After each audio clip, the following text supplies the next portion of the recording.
The Great Hall of the Galactic Council was a place of wonder.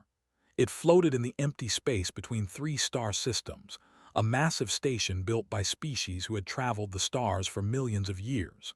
Inside the main chamber, representatives from 7 different alien species sat in a circle of floating platforms. Light came from everywhere and nowhere. The walls showed the endless stars outside. Ambassador sat in the human seat. She was a small woman with black hair pulled back tight. Her face showed nothing. No anger, no fear, no pride. She had learned long ago that aliens watched human faces very carefully, trying to understand these strange creatures from the small blue planet called Earth. Today, like many days before, she listened to insults. "The humans will agree to our terms," said Supreme Commander of the Empire. He was a massive creature, nearly 3 meters tall, with dark red skin covered in natural armor plates. His yellow eyes looked at the way a predator looks at weak prey. "They always agree. They have no choice." The wanted human mining colonies in the outer ring. 17 asteroids rich with rare metals. 3,000 human workers lived there with their families. The had decided these rocks belonged to them now. Pressed a button on her platform. "The Galactic Council recognizes Ambassador of Earth," said the automatic voice. She stood, every alien eye turned to her. "The human government thanks the Empire for their interest in discussing territorial boundaries," she said. Her voice was calm and polite. "We request formal mediation through the Council's diplomatic corps. We believe a peaceful solution can benefit all parties." Laughed. It was an ugly sound like rocks grinding together. Mediation, diplomacy, words, words, words. This is all humans ever offer. He looked around at the other species. 300 years since first contact, and has anyone here ever seen a human fight? Has anyone seen their warships do anything except run away? Some of the other representatives made sounds of agreement. They were feared. Their empire covered 200 star systems. Their fleet was the largest in known space. Nobody wanted to disagree with openly. Elder of the watched silently from his platform. He was old, very old, even by the standards of his ancient species. His body was thin and with 4 arms folded across his chest. Large black eyes that had seen empires rise and fall now studied the human ambassador.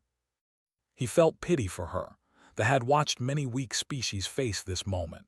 The strong took what they wanted. The weak either surrendered or died. Humans, clearly, had chosen to surrender slowly, piece by piece. The council session ended without resolution. It always did. They would push harder next time and the time after that until humans had nothing left to give. Walked back to the human section of the station. Her assistant, a young man named, fell into step beside her. "Ambassador, the mining guilds are asking for a response. They want to know if they should begin evacuation procedures." "Not yet," said. "But I said not yet." They reached her private office. The door closed behind them and finally let her mask slip. Just a little, just for a moment. Saw something in her eyes that made him step back. She activated a secure communication channel. The hologram of Admiral appeared. He was an older man with hair cut short, wearing the simple black uniform of Earth's Defense Force. His face was weathered, lined with years of decisions that most people could not imagine. "Ambassador," he said, "report. They are escalating, made another public demand today. He wants the outer ring colonies." And the council's response: "The same as always, they will do nothing. They are afraid of the—" Admiral nodded slowly. "Have they crossed the line?" This was the question. The only question that truly mattered, understood its weight.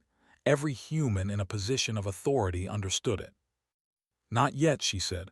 "They threaten, they insult, they push, but they have not yet drawn blood. Then we continue as we are." "For how long, Admiral?" The question came out before could stop it. "How long do we bow our heads and accept their contempt? The other species think we are cowards. They laugh at us behind our backs. Some laugh to our faces. Admiral's expression did not change. Let them laugh. Sir, Ambassador, do you know why you were chosen for this position? Paused. My diplomatic skills, my language abilities, my... No, the Admiral's voice was quiet but firm. You were chosen because you understand patience, because you can endure, because when others would react in anger, you remain calm. He leaned forward slightly. We are not performing for the ambassador. We are not even performing for the council. We are holding the line for ourselves. Was silent. Every generation of humans learns the same lesson, Admiral continued. We learn what we are capable of when we stop holding back. We learn it from history books, from monuments to the dead, from the scars on our own planet. And every generation makes the same choice. We will be better than we were. We will control what we are. And if they force us to stop controlling it. The Admiral's eyes met hers through the hologram. Then God helped them. The communication ended. Stood alone in her office, looking out the window at the stars. Somewhere out there, 3,000 humans worked and lived on those asteroids the Wanted.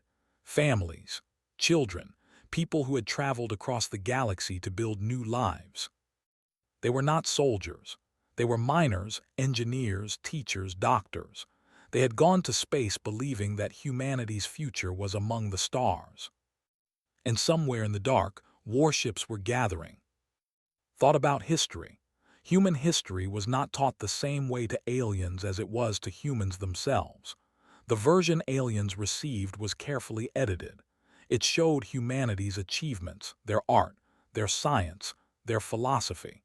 It showed their journey from a primitive species to one that could travel between stars in just a few thousand years. What it did not show was how they had nearly destroyed themselves getting there. It did not show the centuries of war. It did not show the weapons they had built, weapons that could crack planets, poison atmospheres, burn entire continents to glass. The aliens thought humans were peaceful because they had always been peaceful. The truth was much darker. Humans were peaceful because they had seen what happened when they were not. Elder requested a meeting with the next day. They met in a neutral garden area of the station, surrounded by plants from a dozen different worlds. Ambassador, the old said, I wish to offer you advice, not as a council elder but as someone who has lived a very long time. I am listening, Elder. The will not stop. They see weakness, and weakness invites attack. It is the way of the universe.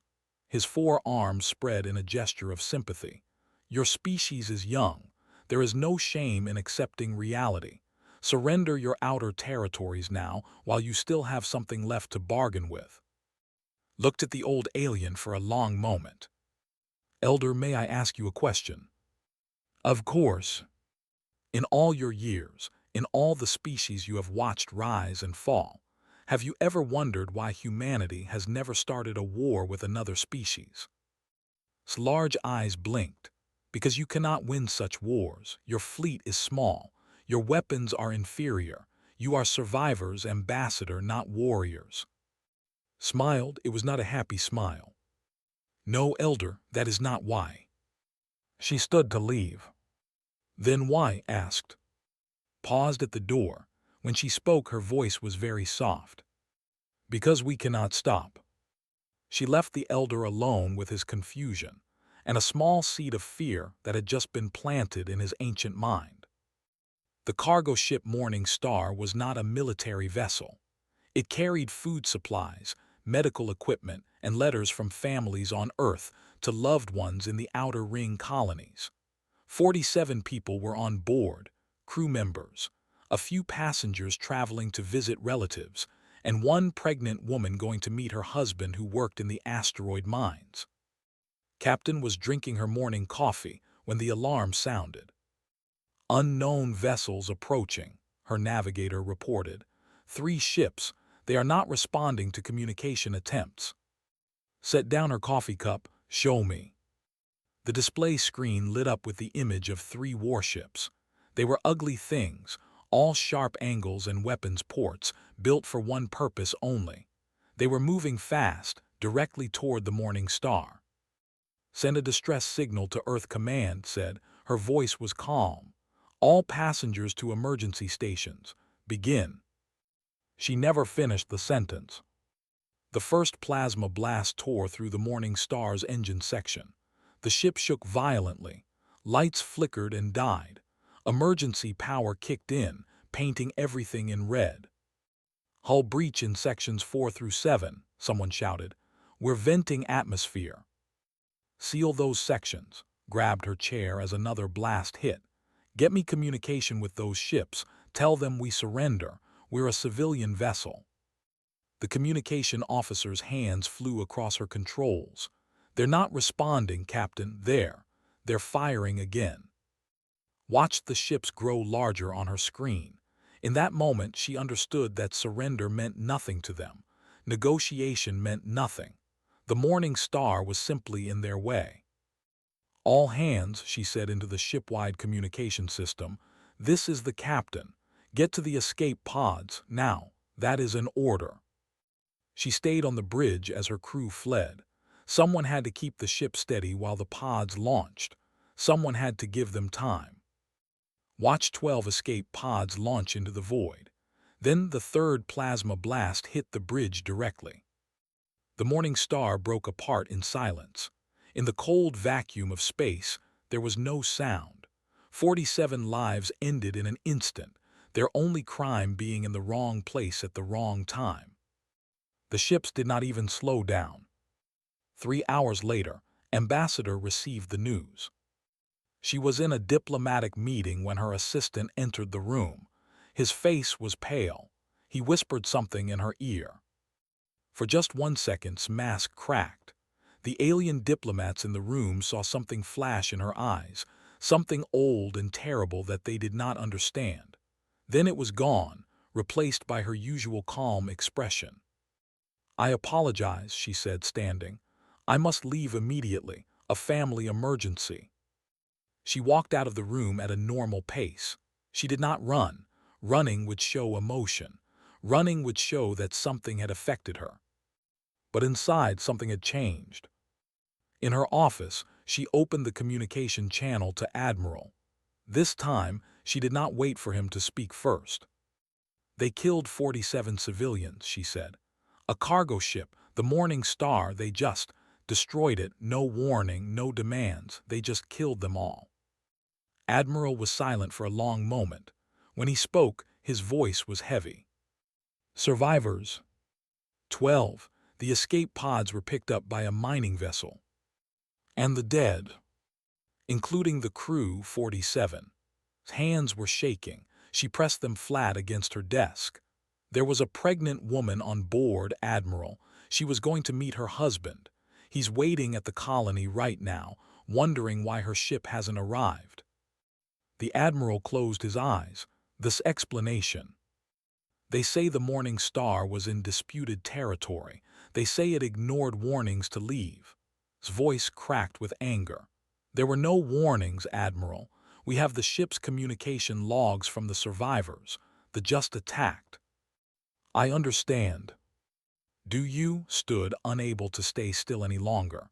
"They murdered our people. Children died on that ship, and the Council will do nothing. They will face no consequences. They will laugh about this. They will see it as proof that humans are prey to be hunted." Admiral opened his eyes. "Ambassador, I need you to listen carefully." "I'm listening." "What do you want to happen next?" The question stopped cold. She realized she had not thought that far ahead. She was reacting from emotion, from grief and rage. "I want justice," she said finally. "I want them to pay for what they did." "And what would that look like?" Opened her mouth to answer, then closed it. She understood what the Admiral was really asking. "You're asking if I want war," she said quietly. "I'm asking if you understand what you're asking for." Sat back down. The anger was still there, burning in her chest, but now her mind was working again. She thought about history. She thought about the lessons every human child learned in school. How many would die? She asked. On both sides, millions, perhaps billions, that have 200 star systems. They have a population of over 50 billion. Even if we win, and we would win, the cost would be, Admiral shook his head. There is no number that can capture it. So we do nothing. We do what we have always done. We endure, we wait, we hold the line.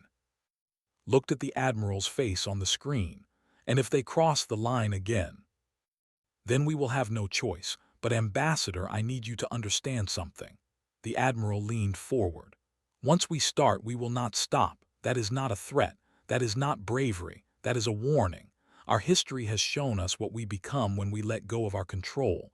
We become very, very good at killing. So good that we almost killed ourselves. Every human who has ever studied our past knows this truth. They don't know. No, they don't. They see our restraint and think it is weakness. Admiral's expression was grim. One day they may learn otherwise. I pray that day never comes. But if it does, I want you to remember this conversation. I want you to remember that we tried everything else first. The communication ended. 1 week later, stood before the Galactic Council and presented this official position. The Morning Star had been in territory. Its destruction was legal and justified. Any species that disagreed was welcome to challenge the Empire directly. No one challenged them. Captain of the HSS Remembrance was ordered to escort refugee ships from the endangered colonies. She was 32 years old, a career military officer who had never fired a weapon in anger. Her ship was a destroyer, fast and well-armed by human standards, but tiny compared to battleships. She was loading supplies when her first officer, Lieutenant Minyu, approached her. Captain, the crew is asking questions. They've heard about the Morning Star. They want to know if we're going to fight. Checked her supply list without looking up. What did you tell them? I told them I didn't know. Good answer. She finally met his eyes. Because I don't know either. Our orders are to escort civilian ships. That's what we'll do. And if they attack us like they attacked the Morning Star? Captain was quiet for a moment. Then she smiled, a strange, sad smile that Minyu didn't understand. Lieutenant, do you know why I joined the Defense Force?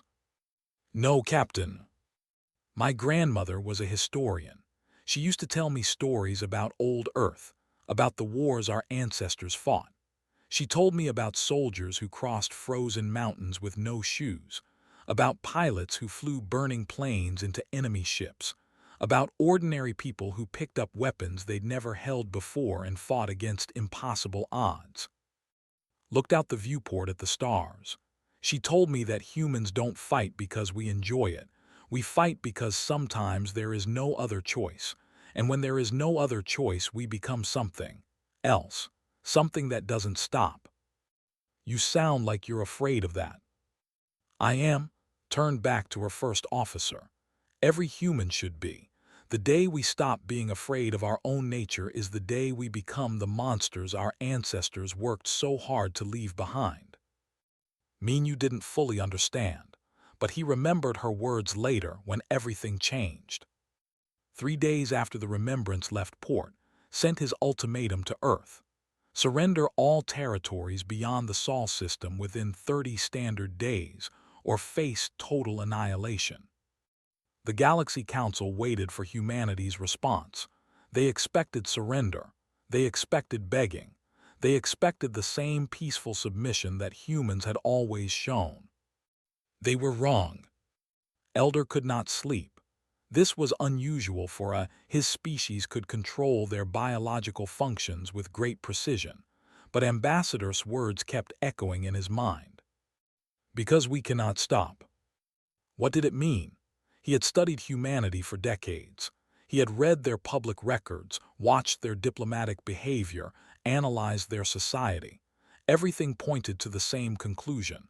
Humans were a young, weak species that had survived by avoiding conflict. They were prey animals who had learned to hide. But something about's eyes, when she spoke those words, made doubt everything he knew. As a council elder, had special privileges. One of them was access to any species' historical archives. He had never requested access to Earth's full records before. Why would he? Human history was surely just a short story of primitives learning to build rockets. Now in his private chambers, he made the formal request. The response came immediately. Access granted. Began to read. At first he thought there must be a mistake. The records showed warfare dating back to the very beginning of human existence. Tribe against tribe, kingdom against kingdom, empire against empire. Humans had been killing each other since before they could write. He searched for a period of peace. He found none. Even their most celebrated eras of advancement were soaked in blood. Their philosophy, their art, their science, all of it grew in the shadows of war. Then he reached the modern era. The elder had lived for over 8,000 standard years. He had seen species exterminate each other over resources. He had watched empires burn planets to glass. He thought he understood violence. He was wrong. Humans had invented weapons that split atoms, weapons that could destroy entire cities in a single flash of light, and they had used them on themselves, on their own cities filled with their own children. His forearms began to tremble as he read the casualty reports from something called World War II. 60 million dead. 60 million. Not from a conflict with aliens, not from a natural disaster, but from humans killing humans. And that was just one war among thousands. He read about trenches filled with poison gas, soldiers drowning in mud while machines cut them down. He read about camps built specifically to kill millions of people based on their beliefs or ancestry. He read about bombs that burned entire cities, leaving shadows of people burned into stone walls. The more he read, the more horrified he became. But then he noticed something strange. After their worst wars, humans did not continue as before. They changed. They built organizations dedicated to preventing future conflicts. They created laws to protect civilians. They taught their children about the horrors of war, not to glorify it, but to ensure it would never be forgotten. Had never seen this in any other species. When the won wars, they celebrated their strength. When they expanded, they erased the memory of those they conquered. But humans did something unique. They remembered their shame. He dug deeper into the archives. Human children learned about war in schools. They visited monuments to the dead. They read stories of suffering and loss. Every generation was taught the same lesson. This is what we did. This is what we are capable of. Never again. But it was not fear that drove them. That was what finally understood. It was choice. Humans knew exactly what they could become. They had lived it, survived it, rebuilt from it. And they had decided, not once but over and over, generation after generation, to be something else. They chose peace not because they were weak, but because they understood the true cost of war. The restraint that had mistaken for cowardice was actually the greatest act of self-control in galactic history. He kept reading through the night. He found records of human military academies. They did not just train soldiers to fight, they trained them to think. Strategy, history, ethics, philosophy. Human officers spent years studying the mistakes of the past before they were trusted with weapons. He found their defensive plans. Earth had spent 3 centuries preparing for the possibility of alien conflict, not because they wanted war, but because they knew someday it might find them. And he found their hidden military infrastructure. Sat back in his chair, his heart's beating too fast. The official records showed humanity with approximately 200 warships, a tiny fleet compared to but the archives revealed something very different. Construction records, production facilities, training programs, hidden shipyards in asteroid fields, weapons research that made technology look primitive. Humanity had been preparing for 300 years. They had built thousands of ships. They had trained millions of soldiers. They had developed weapons that could crack moons and sterilize planets, all of it hidden, all of it waiting. And in 3 centuries, they had never used any of it. The morning light crept through windows. He had been reading all night. His eyes ached. His mind struggled to accept what he had learned. Ambassador had told him the truth. Humans did not avoid war because they feared losing. They avoided war because they knew what they would do if they started. They knew they would not stop until their enemy was completely destroyed. Thoughtabout's ultimatum: 30 days to surrender or face annihilation. The Supreme Commander thought he was threatening a weak species with extinction. He was wrong. He was threatening to wake something that had been sleeping for 300 years. Sent a private message to requesting a meeting. She agreed to see him that afternoon. When she arrived at his chambers, she looked tired. The weight of recent events was visible in her face, but her eyes were the same, calm, controlled, hiding depths that now understood. "Elder," she said politely, "how can I help you?" "I read your archives." Was silent for a moment. "I see. Why did you let me? You must have known what I would find." "The information has always been available to council elders. None of you ever looked before. You all assumed you knew what humans were." Sat down across from him. "I thought perhaps one of you might finally decide to look beyond your assumptions. Your military strength, they have no idea." "No, they do not." "Why hide it?" Looked at him with something that might have been sadness. "Elder, if you had a weapon that could destroy everything, a weapon so terrible that using it would change you forever, would you show it to everyone? Would you wave it around and threaten people with it?" Considered this. "I suppose not. We hide our strength because showing it would invite challenges. Every aggressive species in the galaxy would want to test themselves against us. We would be forced into conflicts we don't want." Shook her head. "We chose to appear weak instead. Let them underestimate us. Let them think we're prey, because the alternative is becoming predators again. And now they have given you 30 days. His expression hardened. "Now we wait and see if they're foolish enough to cross the line. They will, believes completely that humans are cowards. He will attack. Then they will learn the truth."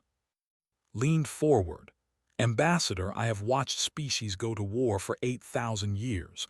I have seen empires fall and civilizations end. What you are describing, if your archives are accurate, it will not be a war. It will be an extinction event." "Yes. You say this so calmly." Met his eyes. "I say it calmly because I have spent my entire career trying to prevent it. Every negotiation, every compromise, every insult I have swallowed, all of it was to avoid this moment. I do not want war, Elder. No human does, but if the force our hand, we will not hold back. We cannot. Once we commit, we become something else, something that doesn't know how to stop. Can you not simply show your true strength? Make him understand the danger. Would he believe us? Would he back down, or would he see it as a challenge?" Shook her head. "Is a predator. Predators do not understand restraint. They see it as weakness. The only thing that will teach him is experience." Felt old in that moment. 8,000 years of wisdom, and he had never understood humans at all. "Is there anything I can do?" he asked. Considered this. "When it happens, and I believe it will happen, tell the council what you have learned. Help them understand that humans did not want this. We tried everything else first." "I will." Stood to leave. At the door she paused. "Elder, in your 8,000 years, have you ever seen a species try so hard to avoid being what they naturally are?" Thought about this for a long time after she left. The answer, he realized, was no. And that made humans the most terrifying species he had ever encountered. The 30 days ended at midnight, Galactic Standard Time. Supreme Commander stood on the bridge of his flagship, the Crimson Fury. Around him, 300 warships moved in perfect formation toward the human colony world of Nu. It was a small planet, barely terraformed. home to maybe 500,000 humans. Smiled with his many teeth. This would be easy. His scouts had reported only 12 human ships defending the colony. 12 ships against 300. It would not be a battle, it would be a slaughter. Open communication to all frequencies, he commanded. I want the humans to hear this. His communication officer obeyed. Attention, human colony of New, announced. Your 30 days have ended. Your government has refused our generous terms. Now you will see what happens to species who defy the Empire. You have 1 hour to evacuate your civilians. After that, we will reduce your planet to ashes. He cut the communication and laughed. Not that 1 hour will be enough time to evacuate anyone, but at least they cannot say we are uncivilized.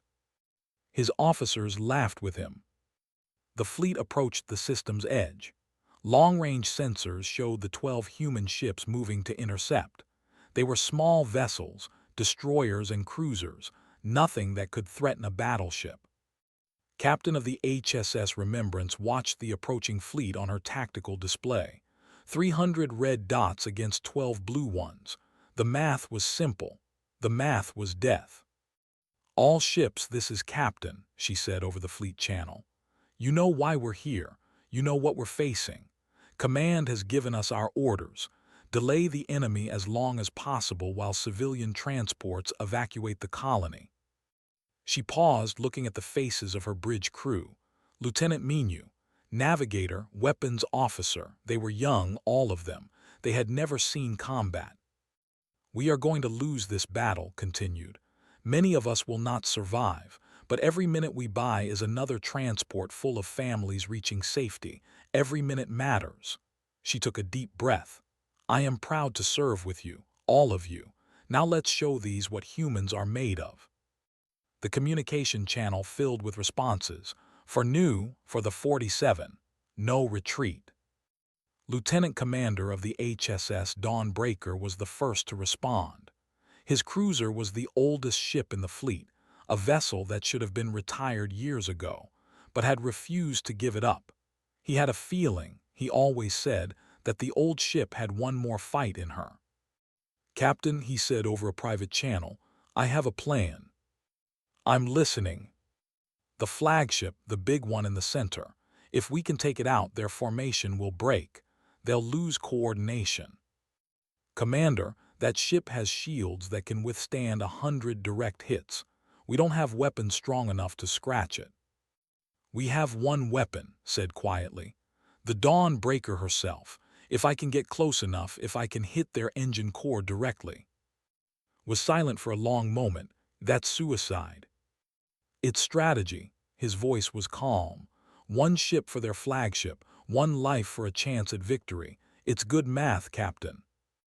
I can't order you to do that. You're not ordering me, I'm volunteering. His face appeared on her screen. He was smiling, not a happy smile, but a peaceful one. Captain, I've read the history. I know what our ancestors did when there was no other way. Pilots who crashed their planes into enemy ships. Soldiers who threw themselves on grenades to save their friends. They weren't crazy. They just understood that some things are worth dying for. Felt tears forming in her eyes. She blinked them away. Make it count, Commander. I will. Out. The battle began at 600 hours. They expected the human ships to form a defensive line and fight at range. That was what sensible species did when outmatched. They tried to survive as long as possible while dealing what damage they could. The humans did not do this. Instead, they charged. 12 ships accelerated to maximum speed and drove directly into the heart of the fleet. It was madness. It was suicide. It was also brilliant. They had trained for centuries to fight defensive enemies. Their formations were designed for long-range bombardment, not close-quarters chaos. When the human ships entered their lines, they couldn't fire without risking hits on their own vessels. The Remembrance twisted between two destroyers, her weapons firing continuously, shouted orders as her ship took hit after hit. Alarms screamed. Fires broke out. Crew members died at their stations. But for every hit the Remembrance took, she gave back too. Shields at 40%, Minu reported. Divert power from life support on empty decks, ordered. Keep weapons firing. Captain, we have hull breaches on decks 3 through 5. Seal them, keep firing. The commanders were confused. This was not how weak prey species fought. This was not surrender or retreat. This was something they had never seen from humans before. This was rage. The HSS Morning Light exploded under concentrated fire from 3 battleships. Her captain had managed to take out 2 enemy cruisers before his ship died. The HSS Horizon lost her engines and drifted, but her weapons crew kept firing until the ship broke apart around them. And through it all, pushed the Dawn Breaker toward the flagship. Saw the human cruiser coming. At first, he thought it was just another desperate attack. Then he noticed its course, a direct line to his ship's engine section. That vessel is on a collision course, his tactical officer said with disbelief. They're going to ram us. Destroy it, ordered. Every weapon on the Crimson Fury opened fire. Plasma bolts tore through the Dawn Breaker's hull. Her shields failed in seconds. Her armor plating melted under the assault. Fires consumed deck after deck. But she kept coming. Sat alone on his bridge. His crew had evacuated to escape pods minutes ago. He had ordered them out at gunpoint. This was his choice, his sacrifice. He would not ask others to share it. His ship was dying around him. Warning lights covered every surface. The hull groaned and screamed. Blood ran from a wound on his head, but he barely noticed. On his screen, the flagship grew larger and larger. "Come on," he whispered, "just a little closer." A plasma bolt destroyed the Dawn Breaker's navigation system. Another took out her main engines, but momentum carried her forward. Nothing could stop her now. His eyes went wide. Hard to port, get us out of here. Too late. The HSS Dawn Breaker, a 50-year-old cruiser that should have been scrapped a decade ago, hit the Crimson Fury's engine core at full speed. The explosion lit up the void like a new star. When the light faded, the flagship was gone, completely gone, along with 8 escort vessels that had been too close. Died without understanding what had happened. In his last moment of consciousness, he felt something he had never felt before in his long career of conquest. Fear. The fleet broke formation. Without their flagship, without their supreme commander, the captains fell into chaos. Some tried to retreat. Others pushed forward out of rage. None of them coordinated with each other. And then the reinforcements arrived. 50 human warships dropped out of faster-than-light travel directly behind the fleet. They were fresh, fully armed, and very, very angry. Captain, her ship held together by emergency repairs and willpower, heard the communication from the lead reinforcement vessel. "This is Admiral of the HSS Eternal Memory. All surviving ships form up on my position. We're going to finish this." The Battle of Nu lasted 6 hours in total. When it ended, 112 ships had been destroyed. The humans lost 8. But the true horror came in the aftermath. The surviving fled back to their empire with tales of human madness. Ships that charged instead of fled. Captains who crashed their own vessels into enemies. Crews that fought until their ships disintegrated around them. And behind them, the humans did not celebrate their victory. They mobilized. Across human space, shipyards that had been hidden for 3 centuries came online. Training facilities activated. Reserve officers received their orders. Weapons that had never been used were removed from storage. Earth was not celebrating. Earth was preparing for war. And somewhere in the void, the 47 souls of the Morning Star finally had their answer. Humans remembered their dead. And humans did not forget. The Galactic Council chamber had never been so quiet. Representatives from all 7 species sat frozen in their seats. The news from Nu had spread across the galaxy in hours. Everyone had heard the reports. 112 ships destroyed. The Supreme Commander himself killed. The mightiest fleet in known space broken by a handful of human vessels. But that was not why they were silent. They were silent because of what the humans had done next. Instead of offering peace terms, instead of accepting the surrender that everyone expected, humanity had declared total war. Not limited conflict, not territorial disputes, total war, the kind that ended only when one side ceased to exist. Ambassador entered the chamber.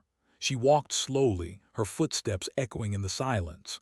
Behind her came a holographic projector. She set it on the central platform and stepped back. "The Council recognizes Ambassador of Earth," the automated voice said. Before could speak, the new representative, a young commander named who had inherited command after his death, jumped to his feet. "This council must act," he shouted. "The humans have committed unprovoked aggression against the Empire. They destroyed our fleet. They killed our supreme commander. We demand justice. We demand the council intervene against these savages." Some of the other representatives shifted uncomfortably. A few made sounds of agreement. They were still feared, even after their defeat. Waited until finished. Then she smiled, a cold smile that made several aliens look away. "Unprovoked aggression," she repeated. "You destroyed a civilian cargo ship. You killed 47 innocent people, including a pregnant woman. You gave us 30 days to surrender everything we had built beyond our home system. And when we refused, you sent 300 warships to burn a colony of 500,000 civilians." She took a step forward. "Commander, in what reality is humanity the aggressor here? You killed thousands of our warriors.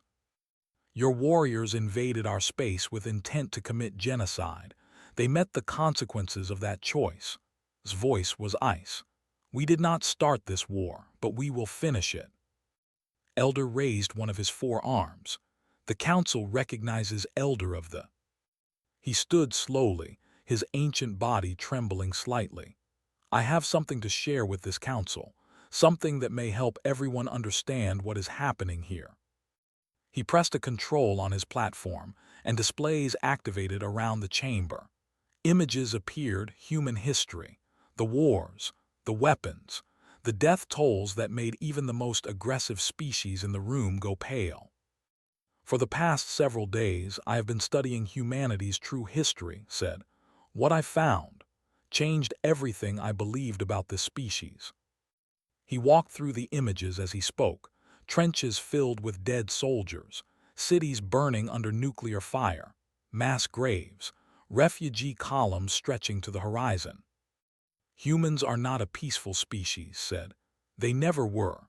They are, in fact, possibly the most violent species to ever develop interstellar travel.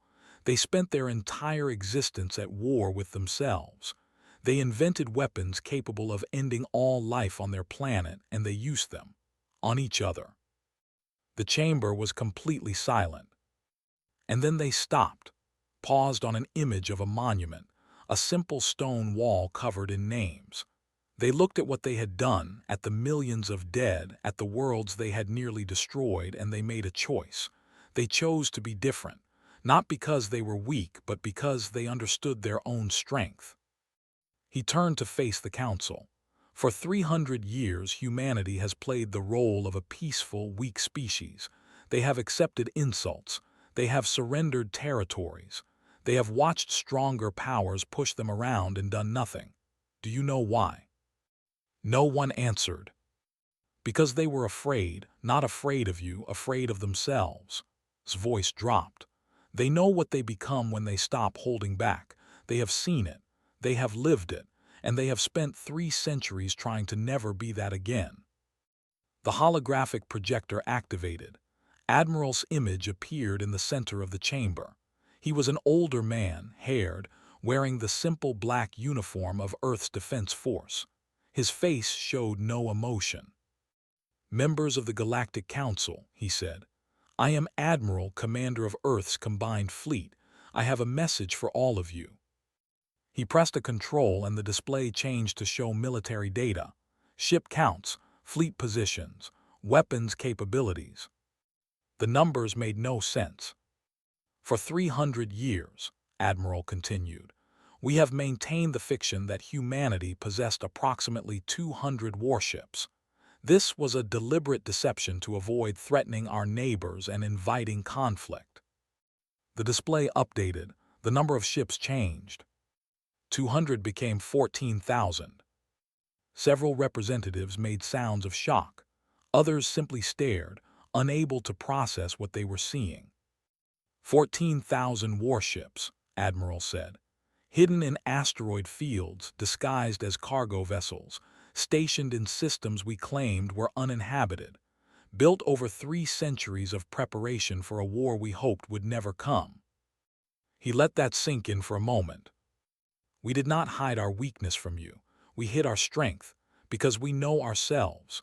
We know that once we begin, we do not stop until our enemy no longer exists." Ambassador stepped forward. "The killed 47 of our people on the Morning Star, civilians, families, a woman carrying an unborn child." Her voice cracked slightly, then steadied. "We could destroy every world in the next month. We could hunt them to the last individual. We have done this before to ourselves, to each other, in wars that nearly erased our entire species." She looked directly at. "We do not want to be what we were. Every human alive today has spent their life trying to be something better than our ancestors. But you forced our hand. You murdered our people. You threatened our colonies. You left us no choice." She paused. "So now you will see what we really are." Admiral spoke again. "The Empire has 2 choices. First, unconditional surrender, immediate cessation of all military activities, dismantling of your offensive fleet, reparations to the families of everyone killed on the Morning Star and at Nu. Your government will submit to human oversight for 100 years to ensure compliance." Sputtered with rage, "You cannot demand."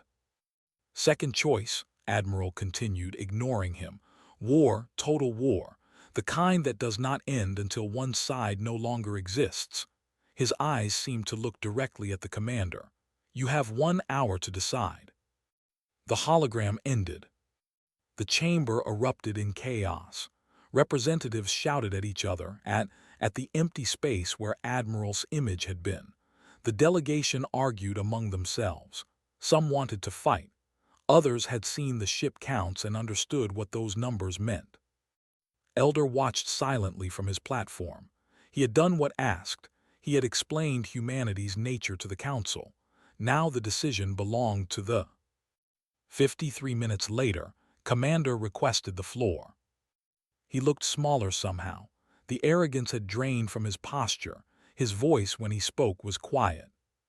"The Empire accepts the terms of unconditional surrender." The chamber fell silent. "We accept human oversight. We accept dismantling of our fleet. We accept reparations." His jaw clenched.